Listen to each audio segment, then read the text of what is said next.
Today we're going to be reading Chapter 8 and Poppy and Rye by Avi. The chapter is called A Dance Upon the Meadow. And I'm going to show this picture right now in the beginning. And this is a picture of the meadow. It has the deer in the meadow. You can see where there's some animals in the background in the shade, and then the grasslands, the meadow right there, and with the forest in the background. So, A Dance Upon the Meadow. Poppy and Aerith continued traveling west.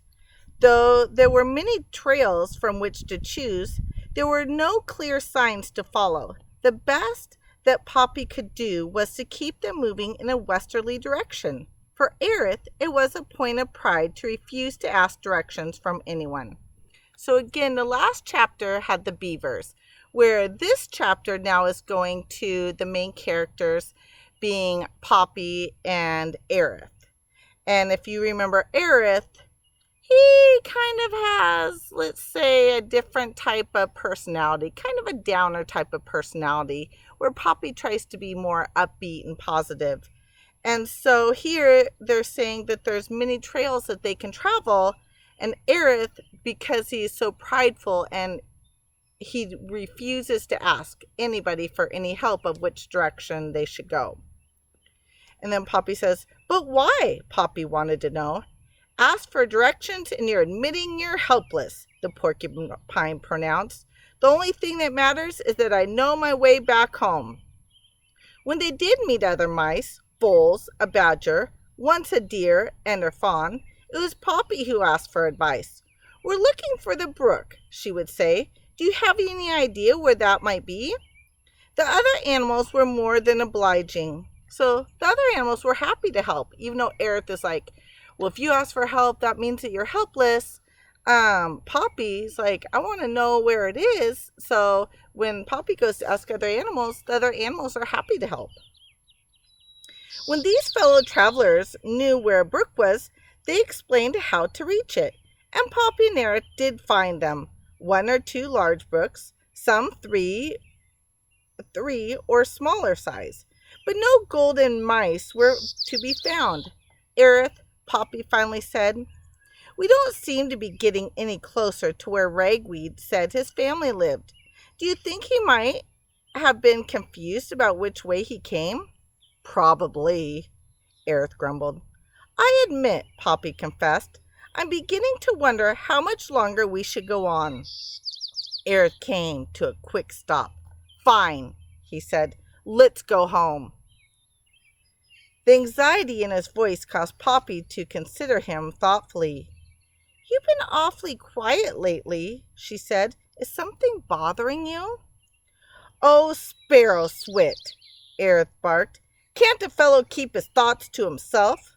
"Of course he can." "Look here, Poppy," the porcupine said. "I'm not used to being with others.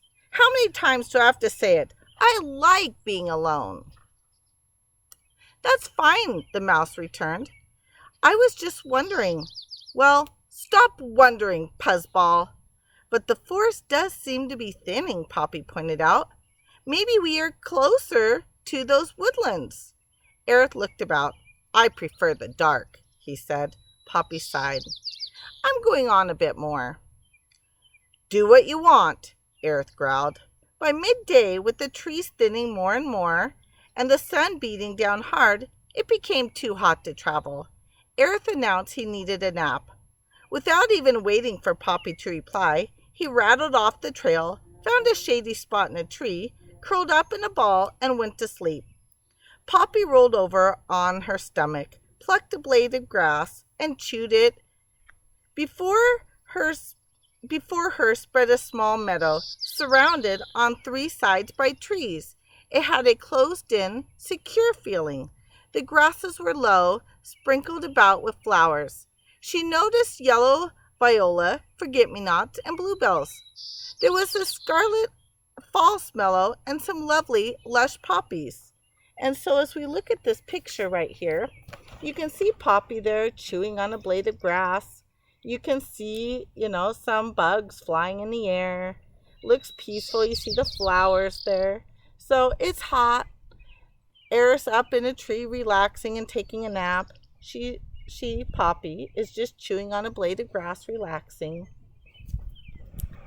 A black and orange butterfly came into view, fluttering its wings like a slow motion dancer. Soon after, a fat bumblebee, legs bulky with golden pollen, worked its way from flower to flower. A fast dancer, Poppy thought.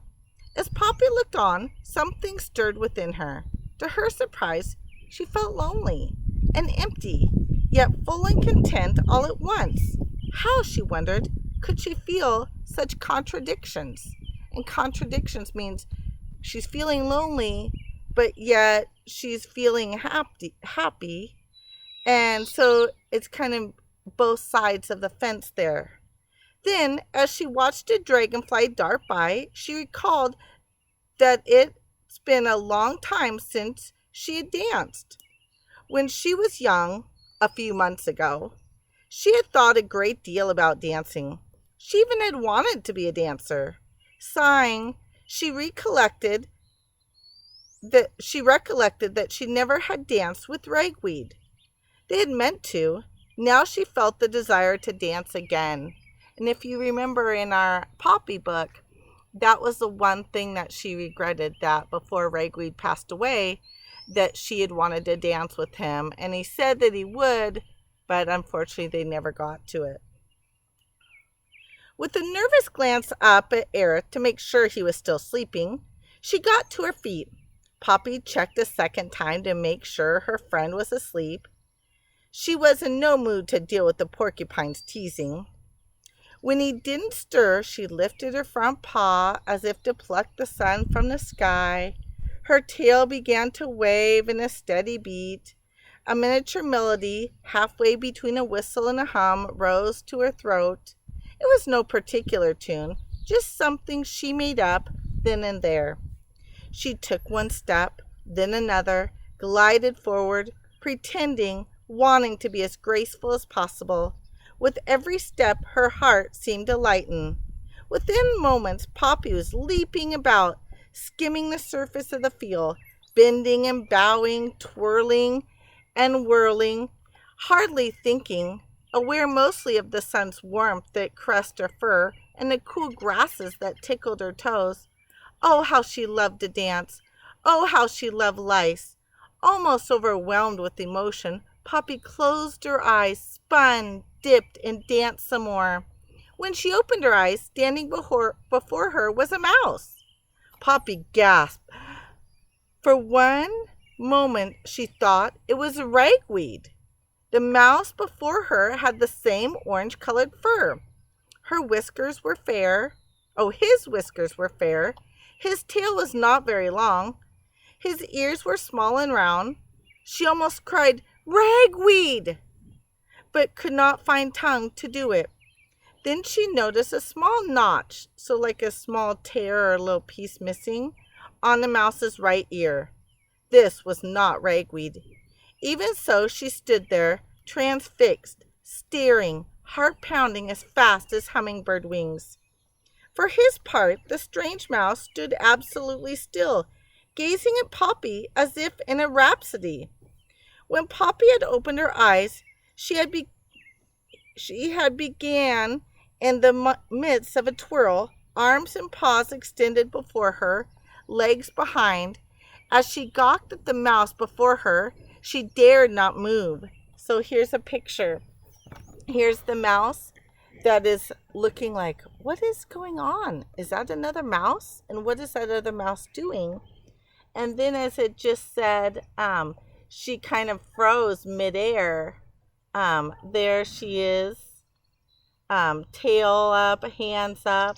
And if you notice the earring, Poppy still has Ragweed's earring. And so that's a good way to tell which character is which by Ragweed's earring there on Poppy. Now the strange mouse extended his paw. Without a word, he gently took Poppy's paw in his. So this is going to be a good spot to be able to visualize or envision what Avi is trying to tell us. So now the strange mouse extended his paw. Without a word, he gently took Poppy's paw in his. At his touch, Poppy felt a tingle ripple through her body. It was as if a feather had stroked her from her tail to her nose.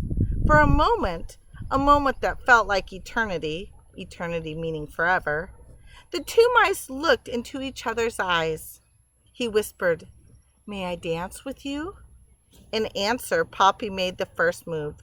It was not a movement away or a retreat, but a small step to one side. His paws and hers, the two mice moved in perfect rhythm. Round and paw, they danced upon the meadow, eyes locked, whiskers sometimes brushing. They turned this way, that way, bobbing, bowing, soaring in a duet, meaning two, as two mice ever had danced, could dance, would dance. How much Poppy wanted to ask, "Who are you? What are you? Where do you come from?" She could not. She had no voice or words capable of expressing what she felt. She only knew nothing bad was happening. Indeed, it was just the opposite. Something very fine was occurring, something grand, something wonderful. And so here we see in this picture, we see them dancing, the butterflies there, the bumblebees there. They're swinging and dancing to the music. Suddenly, Poppy slipped. Her paws jerked away from the stranger's paw, and she fell back. The two mice continued to stare at one another. The other mouse blushed, turned, and fled towards the west, disappearing amid the trees that surrounded the field. A speechless Poppy stared after him, even as their questions returned. "Who are you? What are you? Where do you come from? Where are you going?" But the other mouse was gone. Poppy had no answers. Overwhelmed, Poppy picked herself up from the ground, half walking, half staggering. She made her way back to where Aerith had remained asleep. At the base of the tree, she sat down and closed her eyes. Had it all been a dream? Or had something truly extraordinary occurred? She was not sure. The next thing Poppy felt was her shoulder being rudely shaken. Simultaneously, she heard Aerith sputter into her ear, "Let's go, Stinkfoot! The sooner we get to where we're going, the sooner we can get back home." But what had happened to Rye? For it was Rye with whom Poppy had danced. So she doesn't know it's Rye, but that is the name of the other character that they just introduced. He had gone from the meadow in a stupor equal to Poppy's. As he went, he paused now and again to look back longingly. "Who are you? What are you?" he asked the image of Poppy. "What is your name? Where do you hail from? Where will you go?" And why did he feel he had to go away, when in fact he wanted to go back and dance forever? Rye also asked himself if the dance had been real or only a moment's fantasy. So intent was he upon these questions that he completely forgot that he was supposed to be running away from home. When he did remember, he had already reached the entryway to the family nest under the boulder. "Oh well," he said dreamily, "I might as well stay." No one had even noticed he was gone.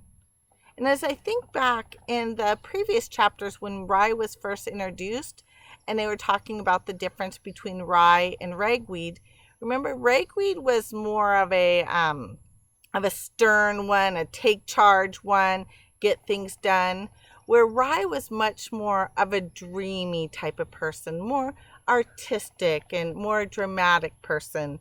And so I think that's why when Poppy saw Rye, even though she didn't know it was Rye, she felt like there was some connection, because really Rye and Ragweed are brothers. So even though she doesn't know that, their personalities are different, but there's still that connection with them being brother. And that is the end of chapter 8.